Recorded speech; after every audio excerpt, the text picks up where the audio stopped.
Oman की खाड़ी में भारतीय जहाजों से जुड़ी घटना और 3 भारतीय नाविकों की मौत के बाद भारत की विदेश नीति को लेकर नई बहस छिड़ गई है। रक्षा विशेषज्ञ retired major general GD Bakshi और रणनीतिक मामलों के जानकार डॉक्टर ब्रह्मा चेलानी ने इस मुद्दे पर गंभीर सवाल उठाए। दोनों विशेषज्ञों का मानना है कि इस घटना ने भारत अमेरिका संबंधों और राष्ट्रीय हितों की रक्षा को लेकर महत्वपूर्ण चर्चा शुरू कर दी है। विशेषज्ञों ने सोशल मीडिया प्लेटफॉर्म पर यह आरोप लगाया कि भारतीय जहाजों को निशाना बनाया गया, जबकि क्षेत्र में संचालित अन्य देशों के जहाजों के खिलाफ ऐसी कार्रवाई की खबरें सामने नहीं आई। उन्होंने ये भी सवाल उठाया कि घटना से जुड़े सभी तथ्य और जहाजों और संबंधित सैन्य बलों के बीच हुए संवाद का विवरण सार्वजनिक क्यों नहीं किया गया।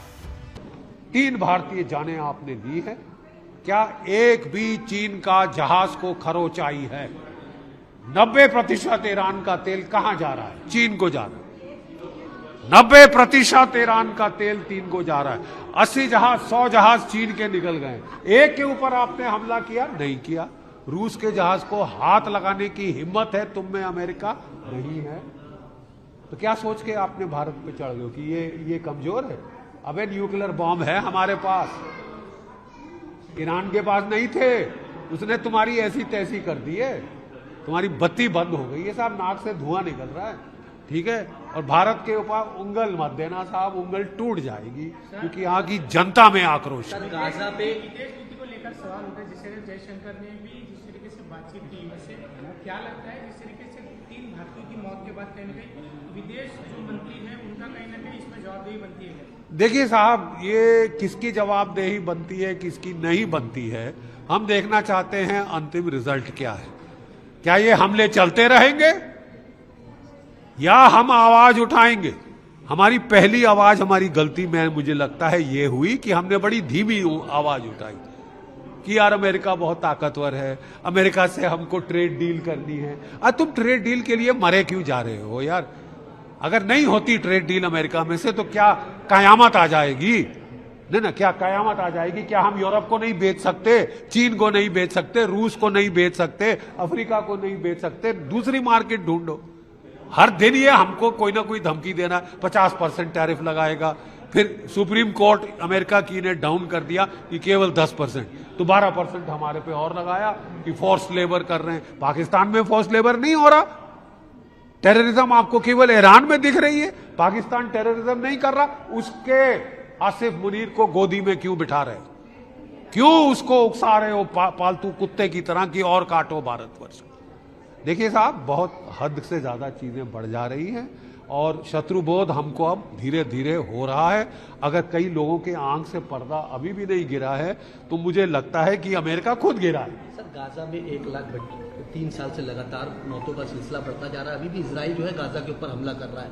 क्या लगता है कि इजराइल को भी एक इंटरनेशनल टेररिस्ट देश घोषित करना चाहिए? देखिए साहब, मैं सीधी बात कहना चाहता हूं, जब 7 अक्टूबर को इजराइल पे हमला हुआ था, 112 उनके बच्चे, लड़के लड़कियां मारे गए थे, कैदी हुए थे, सारी दुनिया की सिंपैथी इजराइल के साथ। अब तब से लेकर आज तक 990 दिन हो गए साहब, तुम्हारी लड़ाई का अंत नहीं है। आपके 1200 गए थे तो आपने तो 1,20,000 मार डाले हैं और अंत नहीं दिख रहा ना साहब। तुम्हारी जो सिंपैथी थी वो गई है साहब, और अब आप हमारे सबसे बड़े दोस्त बनते हो। और हम लोग भी कदर लिहाज कर रहे थे, अभी तक हम लोग नहीं बोल रहे थे, क्योंकि साहब हर लड़ाई में इन्होंने हमारा साथ दिया। सीधी बात, मैं 2 टूक शब्द की मैं बात करता हूं। लेकिन साहब अब आप हमको पेट में लात मार रहे हैं। हमारी इकोनॉमी का भट्टा बिठा दिया है साहब आपने और अमेरिका ने मिलकर। भारत की इकोनॉमी की तबाही की ओर धकेले जा रहा है। हम 7% पर एनम ग्रोथ रेट पे बढ़ रहे थे, 5.9% पे आ गए। 720 अरब डॉलर फॉरेन एक्सचेंज रिजर्व था हमारे पास, आज 550 के करीब आ गए और घटता जा रहा है। 32% हमारा फर्टिलाइजर वहां से आता, गल्फ से आता है। पहले हम गल्फ से तेल लेते थे, वो बंद करा दिया। हमने रूस से तेल लेना शुरू किया, वो बंद करा दिया। कह रहे 500% टैरिफ लगाएंगे। अरे तुम दोस्त हो या दुश्मन हो? तुम तो मुंह में राम राम, बगल में छुरी है साहब। गौरतलब है कि इस घटना के बाद सोशल मीडिया और राजनीतिक हलकों में भी तीखी प्रतिक्रियाएं देखने को मिली हैं। कई लोगों का कहना है कि भारत को अपने नागरिकों की सुरक्षा और राष्ट्रीय सम्मान के मुद्दे पर अधिक स्पष्ट और सख्त रुख अपनाना चाहिए। वहीं कुछ विशेषज्ञों का मानना है कि किसी भी निष्कर्ष पर पहुंचने से पहले आधिकारिक जांच और सभी तथ्यों का सामने आना जरूरी है। लेकिन इन सब के बीच घटना ने वैश्विक राजनीति, समुद्री सुरक्षा और भारत की कूटनीतिक रणनीति को लेकर नई चर्चा को जन्म दिया है। देश दुनिया की ताजा खबरें और वीडियोस के लिए अभी डाउनलोड करें पत्रिका ऐप।